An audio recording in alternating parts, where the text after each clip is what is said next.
Me pone bien contento el hecho de que como iglesia puedan estar estudiando la palabra de Dios de esta forma, ¿no? Verso a verso, capítulo a capítulo, y tomar secciones así de libros, de cartas, que cuando las vemos no de forma aislada, sino sistemáticamente cómo se fueron desarrollando, es algo súper completo, ¿no? Bueno, yo sé que ya ustedes han, esta es la quinta iglesia, ¿cierto? De 7 iglesias, de 7 mensajes que se dan, es la quinta iglesia que se ve. Así que ya más o menos vienen trabajando sobre, bueno, exposiciones acerca de lo que se viene hablando en el libro de Apocalipsis, ¿cierto? Así que me vi en la libertad de preparar un examen no es cierto. De todas las iglesias anteriores, ¿no? Un examen sorpresa, no.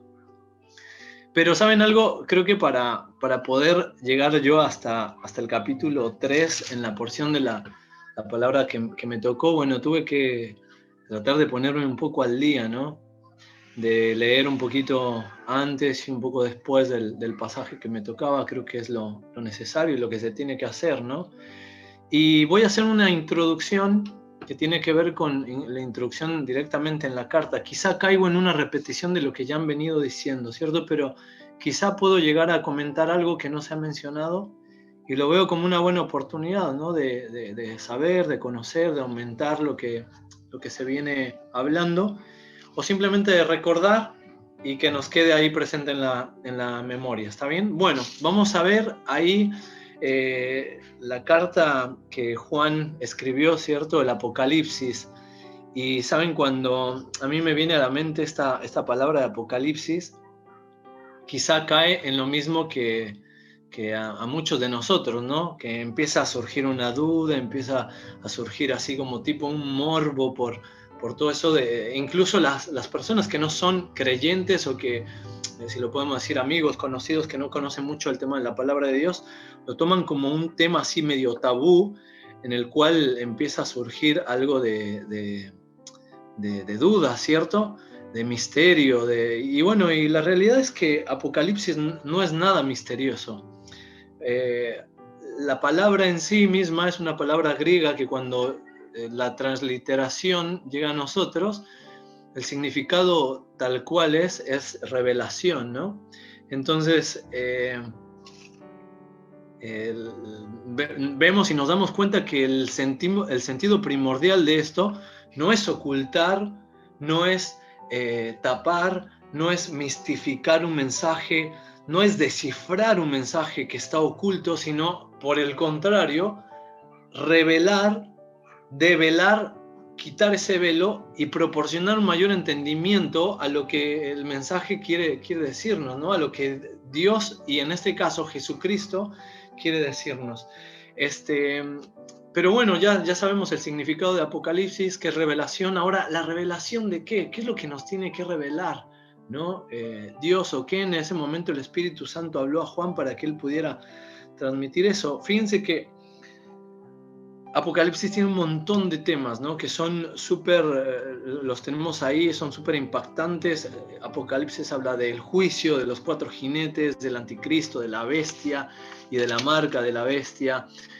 Habla del Armagedón, de las plagas, del reino milenial, de la ciudad celestial, de la Jerusalén celestial, ¿no? Pero bueno, más allá de todo esto, Apocalipsis mismo, la misma carta, nos da el sentido en el primer enunciado que se encuentra en el capítulo 1, versículo 1, y nos dice qué es lo que se nos va a revelar en esta carta, ¿no? Y dice ahí, Apocalipsis capítulo 1, versículo 1, la revelación de Jesucristo. O sea, Apocalipsis es esto, es Jesucristo mismo revelándose a sí mismo. O sea, Jesucristo es quien revela, y el objeto a revelar es Él mismo. Y esto es algo muy, muy impactante, porque más allá de pensar en que verdaderamente esta carta está llena de simbolismos, de un montón de lenguaje súper profundo,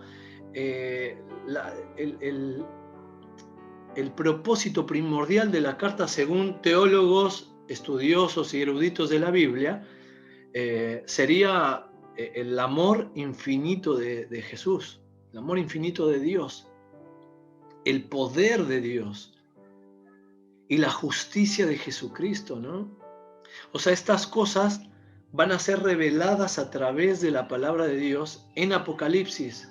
El amor infinito, el poder y la justicia de Jesucristo revelándose a través de esta porción de la palabra de Dios, ¿no? Entonces, bueno, si bien es cierto, a ver, Apocalipsis sí tiene parte de profecía predictiva, si se puede decir, pero bueno, también mi hermano Juan fue muy enfático, ¿no? O sea, lo interesante y lo importante, más allá de descifrar cosas, hablar, profundizar en palabras, en simbolismo y todo eso, creo que es lo práctico que nosotros nos podemos llevar a llegar, ¿no?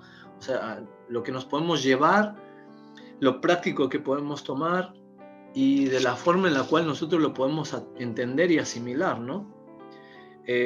Hermanos, creo que Apocalipsis es una carta donde nosotros podemos, más allá de alimentar nuestro morbo y nuestra curiosidad, podemos conocer el carácter de Dios, ¿no? El carácter de Dios, y conociendo el carácter de Dios y el manejo que Dios tiene no solo a lo largo de la historia, sino en este libro, poder conocer a Dios y descansar en sus promesas, ¿no? Creo que Apocalipsis es un libro de esperanza, más allá de temor. Pero también Apocalipsis es un libro de advertencias. Y son parte de las advertencias que vamos a ver el día de hoy. El día de hoy vamos a centrarnos en una porción de la palabra de Dios donde habla de una advertencia.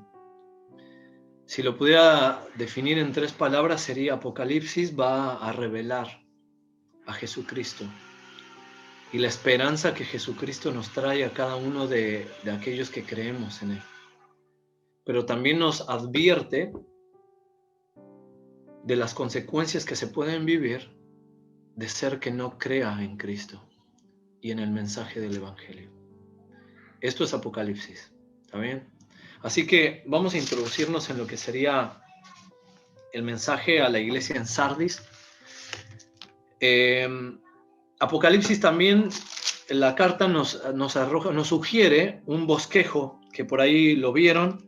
Yo lo voy a mencionar únicamente muy sobre el agua. Dice en Apocalipsis capítulo 1, versículo 19, Jesucristo, hablándole a Juan, le dice: escribe las cosas que has visto, las que son y las que han de ser después de esta. Entonces, este versículo nos va a sintetizar todo lo que es la carta. Y nosotros vamos a poder situar un bosquejo normal, que normalmente la teología sistemática lo sugiere, es decir, las cosas que has visto es el capítulo 1, la revelación de Jesucristo.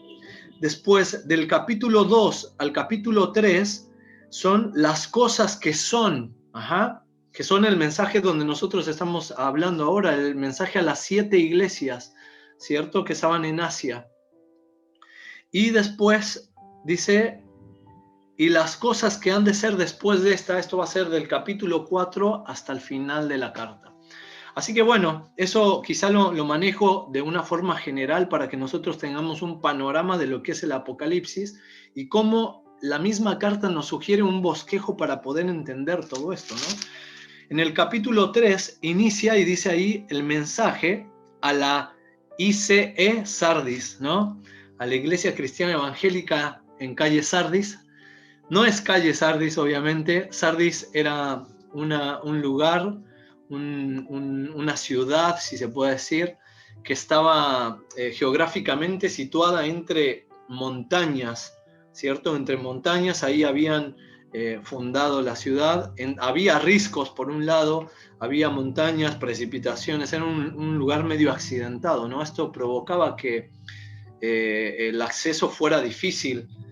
De cierta forma, para los habitantes de ahí llegaban a acostumbrarse, pero esto les proporcionaba también una protección porque la ciudad era una ciudad fortificada, se convirtió en una ciudad fuerte porque no era fácil de conquistar, no era fácil de tener. A lo largo de la historia, varios imperios trataron de conquistar esta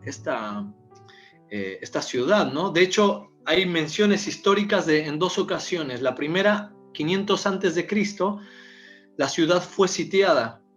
Y en la segunda, fue 200 años después de Cristo. Es peculiar porque en las dos ocasiones que la ciudad fue sitiada y en ambos imperios trataron de ver la forma estratégica de poder entrar y tomar la ciudad y tomarlos por sorpresa, ¿saben? En esas dos ocasiones soldados pudieron subir, acceder, llegar, y ¿saben cómo encontraron a los soldados que se encontraban, digamos así, resguardando la ciudad en Sardis? ¿Saben cómo se los encontraron? En el WhatsApp. Estaban leyendo su WhatsApp. No, estaban dormidos. Es peculiar, pero la historia lo dice, no lo dice la Biblia. La historia lo dice en cómo fue tomada la ciudad en Sardis. Se encontraban dormidos, algo que mientras vayamos leyendo nos va a recordar esto mismo, ¿no? Bueno, nada de eso lo dije quizá a modo de añadir un poquito más de conocimiento de lo que era la iglesia, ponernos en contexto. Y vamos a leer del capítulo 3, del versículo 1 al versículo 6, y después vamos a ir verso a verso y palabras que nos vayan llamando la atención, tratando de ir tomando de forma práctica qué es lo que vamos a ver. Dice así: escribe el ángel de la iglesia en Sardis, o Sardes, algunas otras traducciones dicen Sardes. El que tiene los 7 espíritus de Dios y las 7 estrellas, dice esto: yo conozco tus obras, que tienes nombre de que vives y estás muerto. Sé vigilante y afirma las otras cosas que están por morir, porque no he hallado tus obras perfectas delante de Dios. Acuérdate pues de lo que has recibido y oído, y guárdalo y arrepiéntete, pues si no velas, vendré sobre ti como ladrón, y no sabrás a qué hora vendré sobre ti. Pero tienes unas pocas personas en Sardis que no han manchado sus vestiduras, y andarán conmigo en vestiduras blancas, porque son dignas. El que venciere será vestido de vestiduras blancas, y no borraré su nombre del libro de la vida, y confesaré su nombre delante de mi Padre y delante de sus ángeles.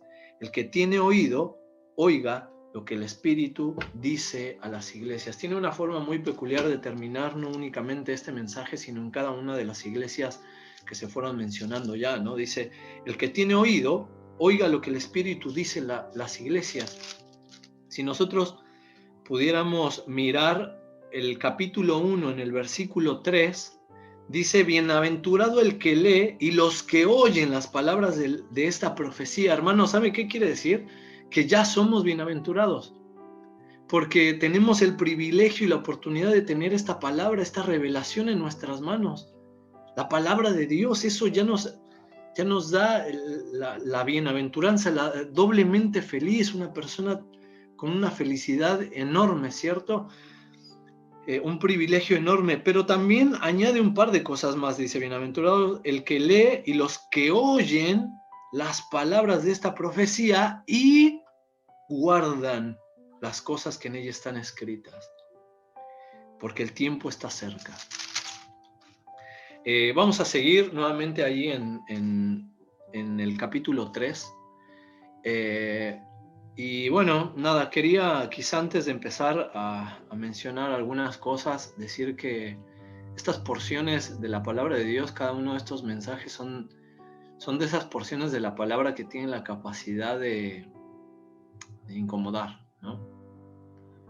De hacernos pensar, de meditar en nuestra propia vida. Y creo que eso es lo que tenemos que hacer, hermanos. Que la palabra de Dios nos incomode. No importa la edad que tengamos. No importa el tiempo en el camino del Señor. Si soy nuevo o ya tengo algunos años. No importa la etapa que viva. Porque no es que a los jóvenes se les menciona esto y a los adultos no. Cada uno de nosotros va a tener la oportunidad de mirar esta porción de la palabra de Dios y examinarse a sí mismo. No juzgar al otro, ¿no? Esta porción le queda a mi hermano tal, o a esta es para tal. No, esto es para mí. y que tengamos la oportunidad de verlo de esta forma, ¿no? Bueno, capítulo 3. Es la revelación de Jesucristo y esto es las palabras de Jesucristo. ¿Por qué digo esto? Porque en mi Biblia están las letras en color rojo, y cuando en la Biblia están las letras en color rojo se supone que son palabras de Jesucristo, ¿no? Ahora, ese no es el único argumento por el cual digo esto, sino porque incluso acá es mencionado, dice, escribe al ángel de la iglesia en Sardis, haciendo una referencia, quizá, si se puede decir, al liderazgo. Esto no quiere decir que como es al liderazgo o a la persona que vela por la iglesia en Sardis, entonces si no estoy en un ministerio, si no estoy en el liderazgo o colaborando, entonces no es para mí, no. También porque después vamos a ver que habla de forma general a la iglesia, ¿sí? Y dice, el que tiene los 7 espíritus de Dios y las 7 estrellas, dice esto. Ajá. Esto está diciendo que el que posee estas cosas y esto, o sea, el que tiene los 7 espíritus y el que tiene las 7 estrellas es Jesucristo. Jesucristo es quien habla acá. Jesús es quien habla.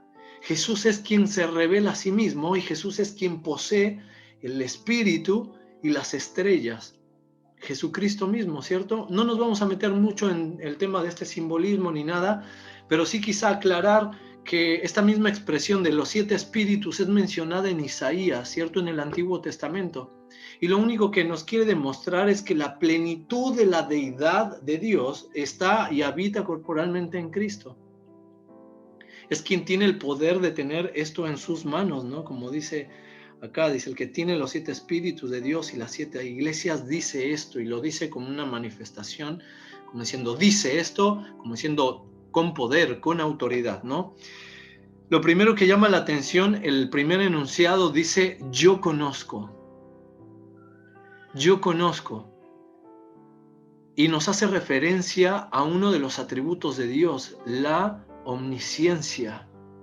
Cuando yo preparaba esto y miraba esto, era imposible traer a mi mente el Salmo 139. Una persona nos habló hace un par de domingos atrás en la iglesia acerca del Salmo 139 y mostraba cómo en ese mismo Salmo nos iba a hablar de un Dios omnipresente, un Dios omnisciente, un Dios omnipotente y de cada una de estas características y de estas cualidades, ¿no? Y empieza a mencionar ahí el Salmo 139, Señor, tú conoces mi levantarme y mi sentarme, mi andar y mi reposo, y todos mis caminos te son conocidos, ¿cierto? Y ¿saben algo? Empezaba ahí a desglosar quizá la palabra de Dios, cada una de estas acciones. O sea, quiere decir que Dios conoce al ser humano y a cada una de las personas que estamos acá, y no solamente esto, sino a cada una de las iglesias y cada una de las personas en el mundo, qué es lo que hace, nuestras acciones. Pero no solo eso, sino que la grandeza y el poder de Dios y su omnisciencia va mucho más allá. Dios no solamente conoce el lugar en el cual estamos, sino las cosas que hacemos, pero aún más profundo, conoce aún nuestros pensamientos. Es como si esta palabra que dice acá, yo conozco, te estuviera diciendo, yo te conozco a ti y Él me conoce a mí. Y estamos delante de Él de una forma desnuda, no hay nada que podamos ocultar ante Dios. De hecho, en los mismos salmos dice, Señor, delante de ti están todos mis pensamientos y mi suspiro no te es oculto. También en otra porción de la Biblia, hablando en misma referencia, en la misma figura de este pasaje, dice, Señor, delante de ti están todos mis pensamientos y mi pecado no te es oculto. Nada le es oculto a Dios. Todas las cosas están más bien abiertas y manifiestas, desnudas ante aquel que tenemos que dar cuentas, ¿no? Dice también su palabra.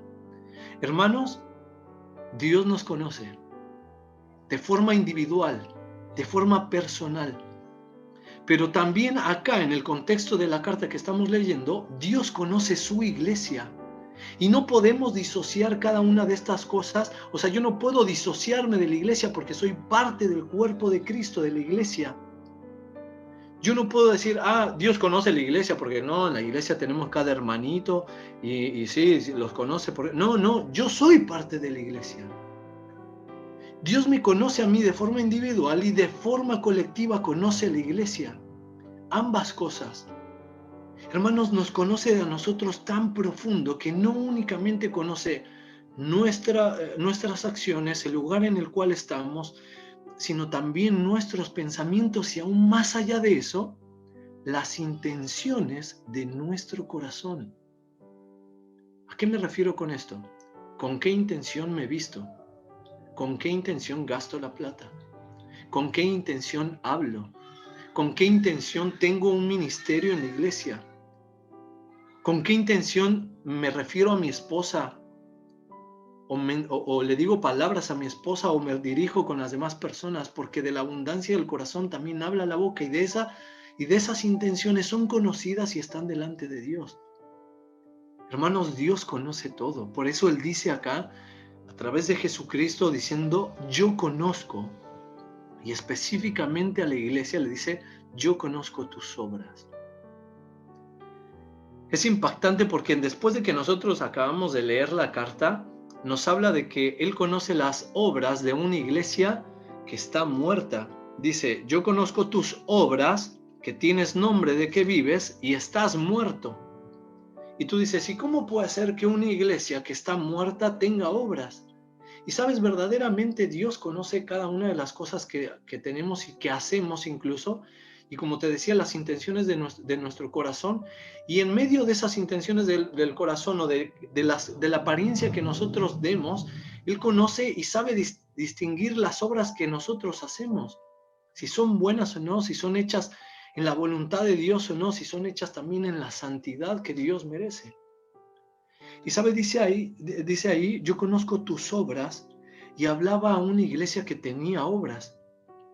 Es peculiar pensar en esto porque cuando nosotros leemos esta porción del capítulo 3 y hacemos memoria de las iglesias que anteriormente estuvimos estudiando y leyendo, son iglesias que se les fue mencionando virtudes. Conozco tus obras y de tu trabajo y de tu amor y de esto, y que en medio de la tribulación te has mantenido, y que rechazas la enseñanza de esto, y que esto, que el otro, y después trae de las dos, aspectos negativos y aspectos positivos. En este caso, hermanos, no hay aspectos positivos, no hay virtudes. Es como si estuviéramos diciendo, todas son pálidas. Y el primer panorama que vemos en el versículo 1 es un shock, el hecho de encontrarnos y decir, esto que dice ser iglesia, esto que dice ser que está vivo, está muerto. Esto que dice tener obras, está muerto. Y el Señor nos muestra que en esta porción no hay un listado de virtudes. No hay un listado de virtudes, sin embargo, un enunciado en el cual lo único que resalta es una iglesia muerta.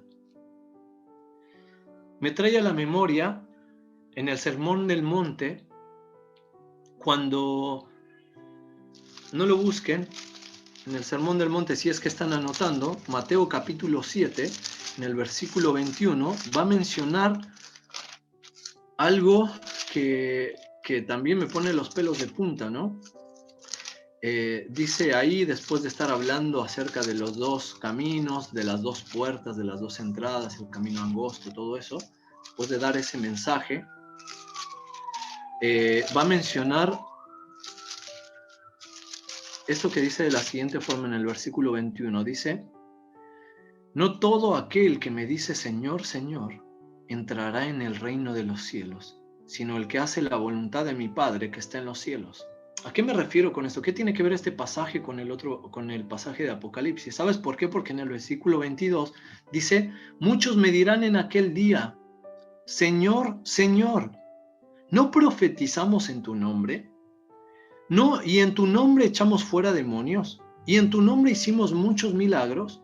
Entonces les declararé, nunca os conocí, apartados de mí, hacedores de maldad. ¿Y saben algo? Esto es parecido a una iglesia en la cual dice estar viva, tener nombre de que está viva, pero está muerta. Porque Dios conoce las obras, como estas personas que acá dice, Señor, ¿no hicimos en tu nombre milagros? ¿No echamos fuera demonios? no profetizamos. Todo esto son cosas, son acciones, son obras, pero nada de esto tiene que ver con el corazón. Nada de esto tiene que ver con una situación de lo que verdaderamente conoce Dios.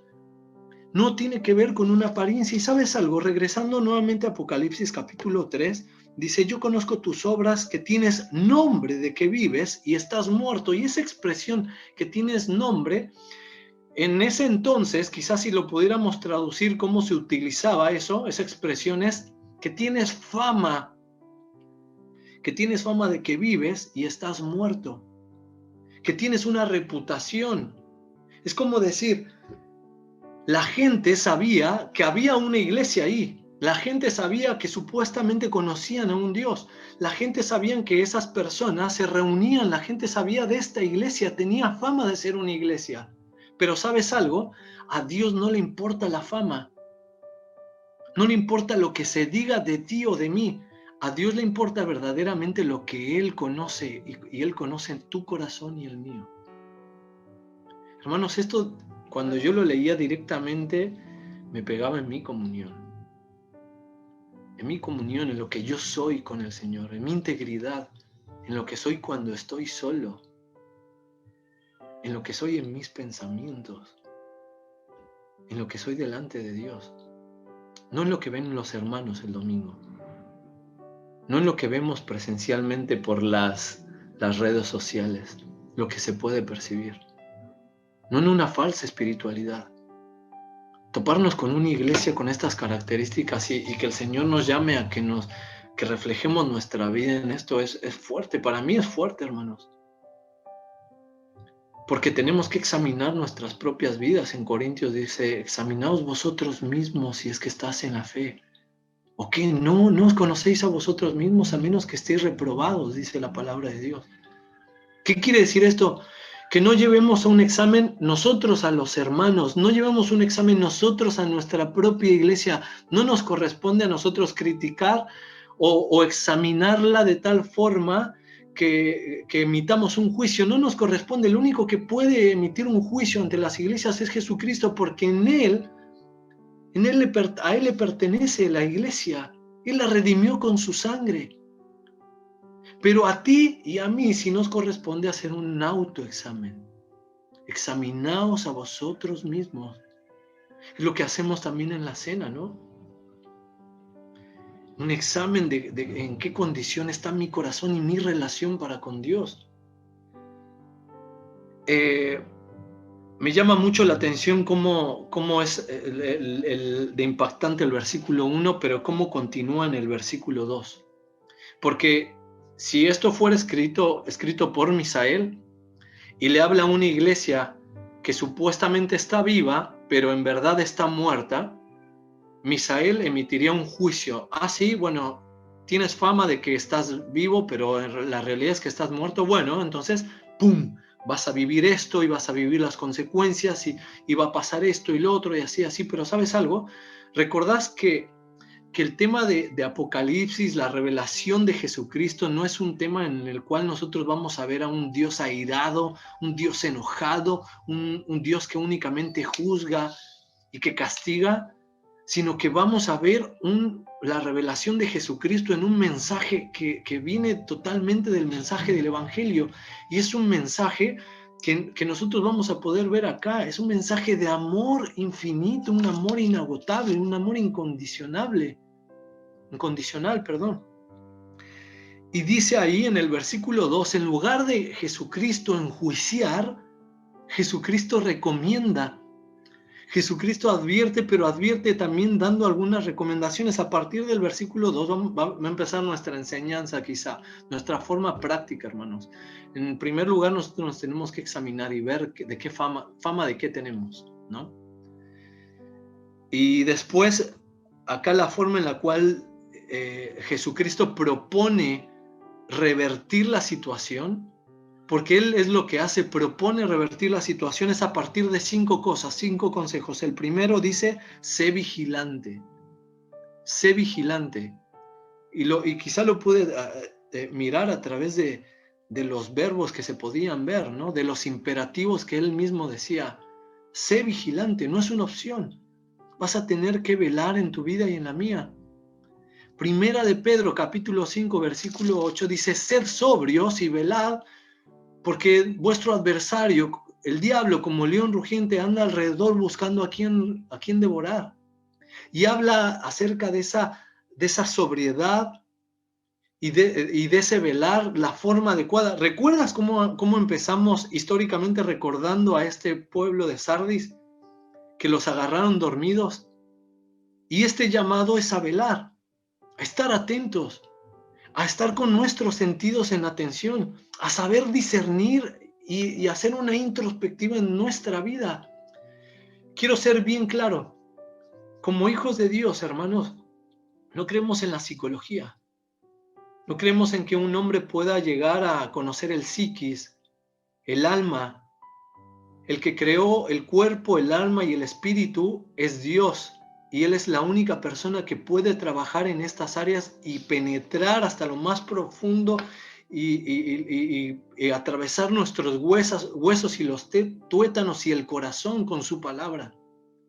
Pero sí es necesario, como decíamos, examinarnos a nosotros mismos, mirar hacia adentro introspectivamente y ver qué errores tengo, qué cosas en mí Dios pide que esté vigilante, que Dios pide que yo mire y me dé cuenta, analice de mí mismo. Pero la mirada no únicamente tiene que ser hacia adentro, sino nuestra mirada tiene que ser puesta en Jesús. Por eso un psicólogo que nos pide mirarnos y decir, bueno, ¿y qué problema tiene? Y si que nosotros saquemos todo, nunca va a encontrar la solución. Porque la solución no está en nosotros mismos o en los problemas que cometemos. La solución está en Cristo. Y Cristo nos pide, en este caso, que seamos vigilantes, que estemos sobrios, que velemos acerca de nuestra vida. En el mismo libro de Primera de Pedro, capítulo 4, versículo 7, va a mencionar las mismas instrucciones y le va a añadir la oración, que es en el círculo, es en la esfera en la cual nosotros vamos a poder vencer un montón de tentaciones y poder ser vigilantes de cada una de estas cosas. La otra, ya vimos, sé vigilante, y después dice, y afirma. ¿Qué es lo que nosotros tenemos que afirmar, hermanos? Yo revisé otra versión de la Biblia, y una forma en la cual decía esta forma de expresarse, dice así: y afirma las otras cosas que están por morir, ¿cierto? Era como si dijéramos, la NBI lo dice de esta forma: aviva lo que aún está rescatable, aviva lo que aún no está del todo muerto. Y yo preguntaría, hermanos, ¿qué cosas hay en nuestra vida que están muertas? ¿Qué cosas dejé de hacer? ¿Qué buenos hábitos tenía? ¿Qué hábitos piadosos tenía que dejé de lado? En primer lugar, todos dejamos quizás una forma obligatoria de congregarnos, ¿no? Dice la Biblia, no dejen de congregarse como algunos tienen por costumbre. Al menos para mí, hermano, ha sido súper difícil este tiempo. Porque he pasado de sí estar, congregarnos de esta forma, bueno, no congregarnos, conectarnos de esta forma, estar virtualmente, pero no sé si a ustedes les pasa lo mismo que a mí, que no es lo mismo, obviamente no es lo mismo.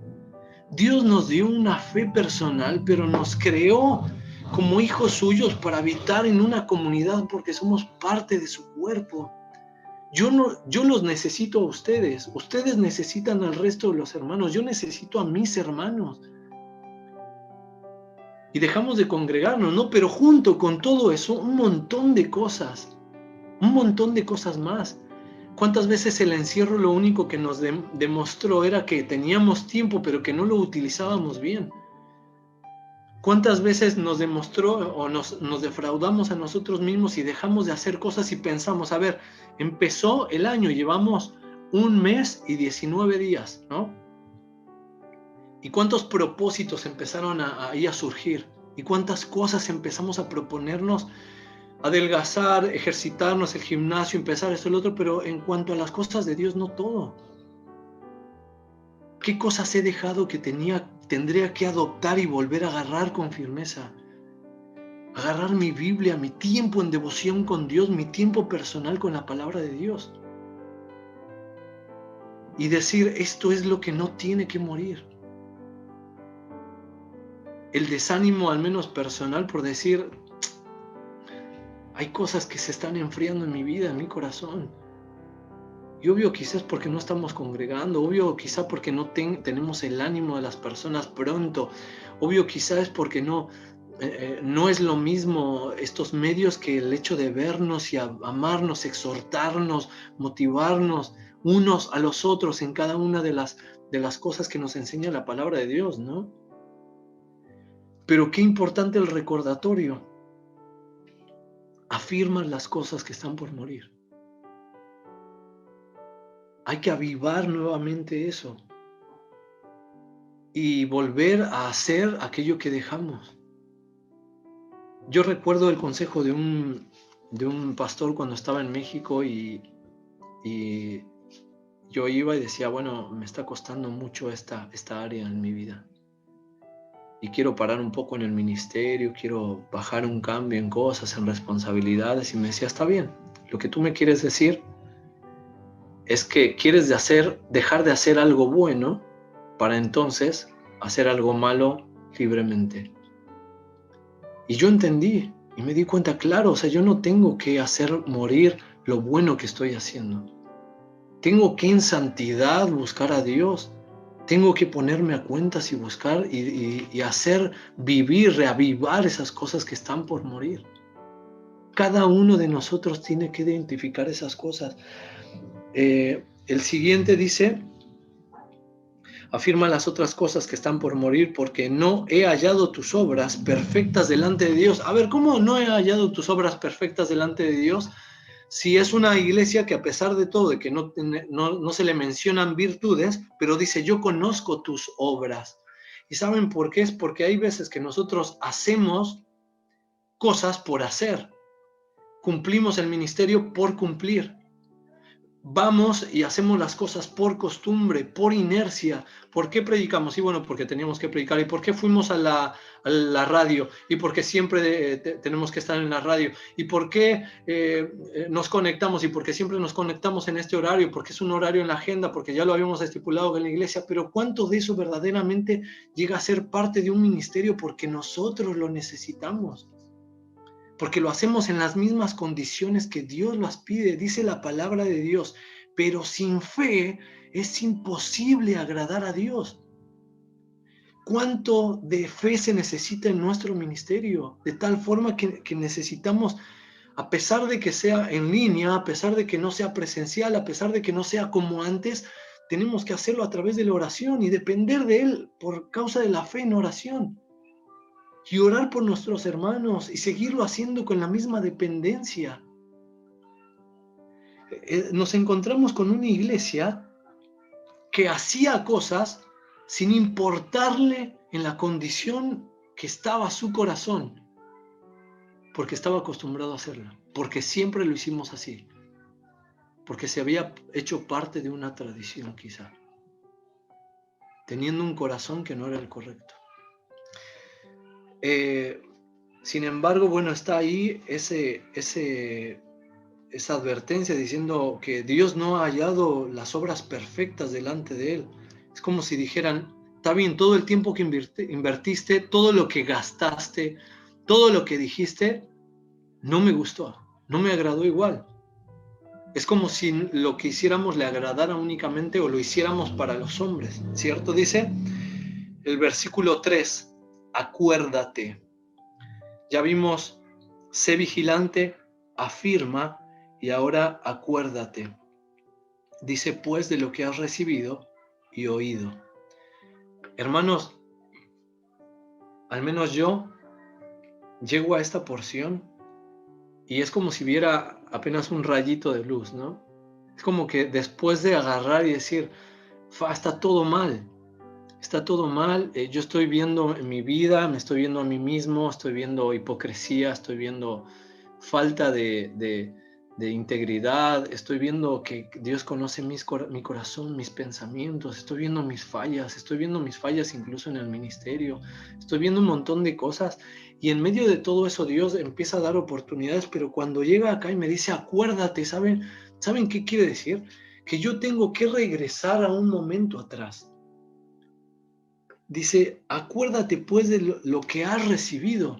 O sea, yo tengo que ir atrás y esta palabra acuérdate es la misma palabra como si yo dijera recuerda. Y la palabra recuerda viene del latín. Es una palabra que es re, que el prefijo re tiene que ver con volver a hacer una acción, y cuerda que tiene que ver con el corazón. Es decir, vuelve a pasar por el corazón. Vuelve a pasar por tu corazón lo que has recibido. ¿Saben qué es esto? ¿Saben cuál es la reunión de recordación que nosotros tenemos los hermanos libres? Es nuestra Santa Cena, ¿no? ¿Y saben qué es lo que recordamos? Que Cristo un día, conforme a las Escrituras, fue entregado, fue maltratado, crucificado, y que conforme a las Escrituras resucitó. Eso es lo que recordamos. Eso es lo que volvemos a pasar por el corazón. Y dice acá, recuerda pues lo que has recibido y oído. Hermanos, esto quiere decir que las personas que estamos en la iglesia hemos escuchado un mensaje del Evangelio, pero que el mensaje del Evangelio tiene que pasar por el corazón nuevamente. Tenemos que examinar de tal forma nuestra vida de decir, ¿soy creyente? ¿Soy hijo de Dios? ¿Soy hijo de Dios verdaderamente? ¿Hay evidencias de eso? No las evidencias que ven los hermanos, evidencias de un arrepentimiento genuino.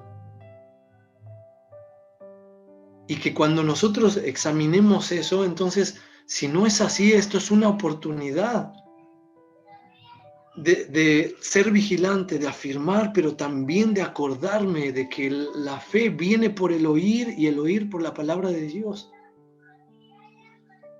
Es nuevamente un regresar a su palabra, es nuevamente una oportunidad. ¿A qué me refiero con todo esto, hermanos? Quiero ser bien claro. Estamos hablando que en nuestras iglesias, en nuestra congregación, puede haber personas que no son hijos de Dios. Podemos haber personas que pensamos que estamos vivos y estamos muertos. Y esto es grave. Muchas salutaciones en la Biblia. Efesios capítulo 1, versículo 1. Pablo, apóstol de Jesucristo, escribe a la iglesia que está, a los santos que están en la iglesia en Éfeso. A los santos. Asume que en la iglesia, en la congregación de la iglesia, puede haber personas que no sean santas, que no sean separados para Dios, que no sean personas que han creído en Cristo. Quizás son personas que se han engañado con el mensaje, pensando que haciendo una oración, levantando una mano, llorando por alguna circunstancia, llegaron a Cristo, y no es así. De tal forma que el consejo acá es recordar la palabra de Dios, guardarla, oírla, y ¿saben cómo termina esto? Arrepiéntete. Arrepiéntete. Esta palabra es metanoia. Esta palabra lo que quiere decir es un cambio de mente y un cambio de dirección. Tiene que ver con la salvación, hermano. Tiene que ver con nuestra salvación. ¿Se dan cuenta cómo Apocalipsis, en medio de una circunstancia desastrosa, en medio de una vida desastrosa que puede ser mi vida, sigue siendo un mensaje de amor? Sigue siendo un mensaje de amor que es un amor infinito, que sigue recayendo en la cruz. Termina diciendo, menciona ahí, acuérdate Sé vigilante, afirma, acuérdate, guárdalo. Guárdalo tiene que ver con obediencia. El Hijo de Dios obedece su palabra. El Hijo de Dios, uno de los distintivos de que soy hijo de Dios es que escucho la palabra de Dios y obedezco la palabra de Dios, porque soy una oveja de Dios. Soy una oveja y dice la palabra de Dios que mis ovejas oyen mi voz y me siguen y me obedecen. Es una evidencia. Si yo quiero comprobar si soy hijo de Dios, tengo que pensar, ¿escucho la palabra de Dios? Sí, todos la escuchamos. Ahora la estamos escuchando todos. Ahora tengo que preguntarme, ¿la guardo? ¿La obedezco? Es una evidencia. Bueno, puedo ahora hacerlo. Y dice ahí, arrepiéntete. Es el quinto consejo, el quinto imperativo, si se puede decir. Qué oportunidad más grande, ¿no? Qué oportunidad más grande saber que Dios nos da nuevas formas de darnos cuenta, no nuevas formas, nos da formas de darnos cuenta y de poder regresar a Él. Dice el versículo 3, sí. Pues si no velas, vendré sobre ti como ladrón y no sabrás a qué hora vendré sobre ti. ¿Sabes? Esto habla de las consecuencias. Y me trae a la memoria un versículo que dice que no os engañéis. Dios no puede ser burlado. Todo lo que el hombre siembra, eso también segará.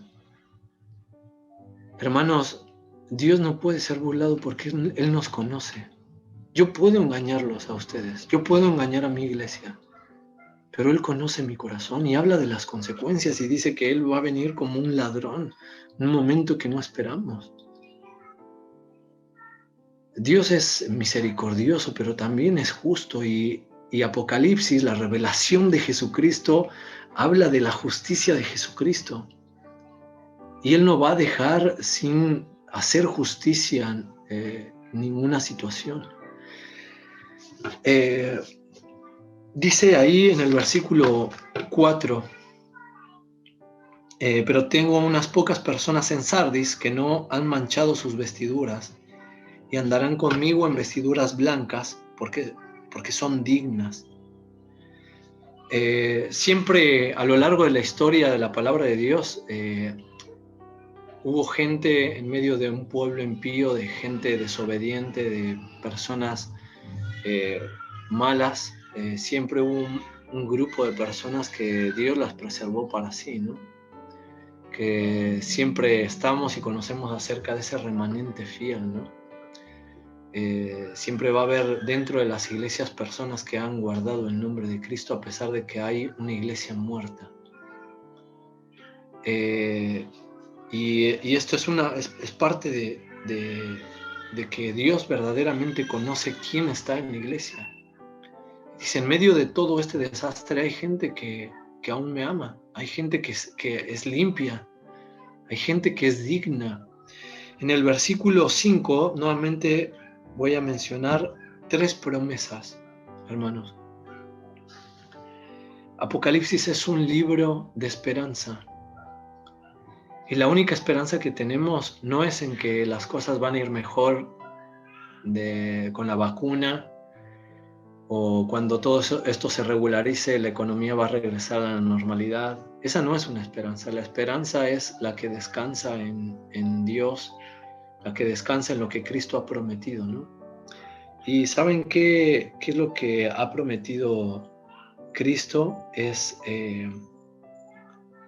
Dice en el versículo 5, el que venciere será vestido de vestiduras blancas, y no borraré su nombre del libro de la vida, y confesaré su nombre delante de mi Padre y delante de sus ángeles. Acá encontramos 3 promesas. Una, que vamos a ser vestidos de vestiduras blancas.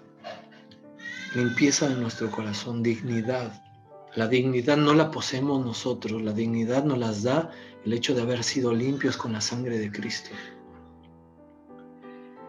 Y dice que Él no borrará el nombre del libro de la vida. Es nuestra seguridad de salvación. Es lo más seguro que tenemos. Nuestra seguridad de salvación. Este libro de la vida es el libro en el cual están escritos todos los redimidos por la sangre de Cristo. Y dice ahí, confesaré su nombre delante de mi Padre y delante de sus ángeles. Y quiero terminar de esta forma, y es pensando en ese mismo pasaje que leíamos en Mateo, ¿no? Cómo personas se acercaron a Él en un momento específico y le decían, Señor, Señor, ¿no en tu nombre hicimos todo esto? Y Él dijo, apártense de mí, hacedores de maldad. Ese hacedores de maldad, en el original es maldad es anomia, y es no tener ley. Es decir, apártense de mí ustedes que vivían como si no tuviera ley, como si no hubiese dejado la palabra de Dios, que vivían como si no hubiese dejado un manual. Y me pone a temblar, hermanos, pero ¿saben algo? Tengo una esperanza, porque Apocalipsis es un libro de esperanza. Y tengo una esperanza que a pesar de lo que soy, a pesar de mis errores, a pesar de mis miserias,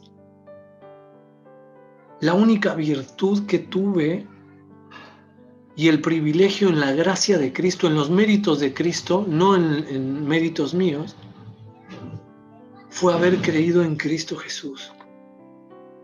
Fue haber creído en el sacrificio de Cristo para llevarme al Padre. Y la esperanza que tengo acá es que un día yo voy a estar en el cielo y cuando pasen lista,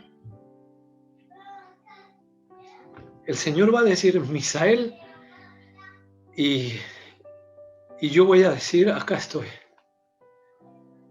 No por quién soy yo, sino por lo que Cristo hizo en cada uno de nosotros.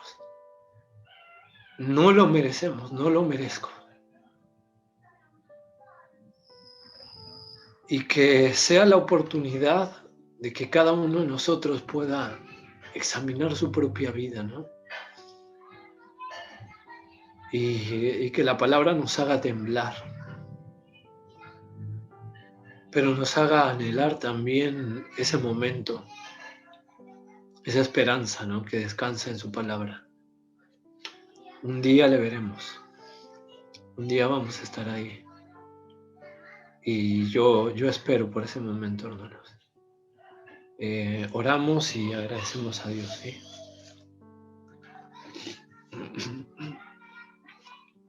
Señor, gracias, Padre, porque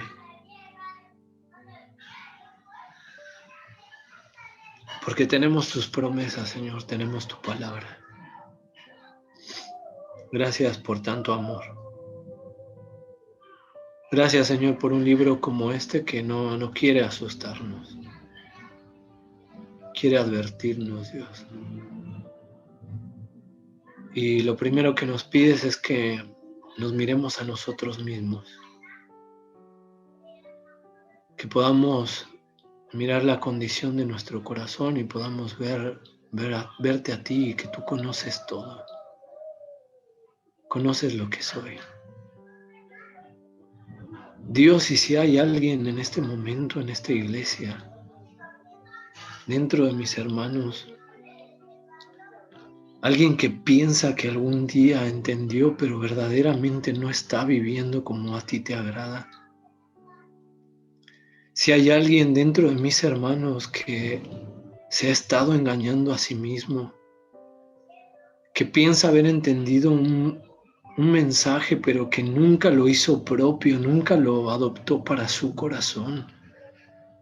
Yo te pido, Dios, que tú obres en tu misericordia, abriendo su entendimiento y dándole de tu gracia salvadora.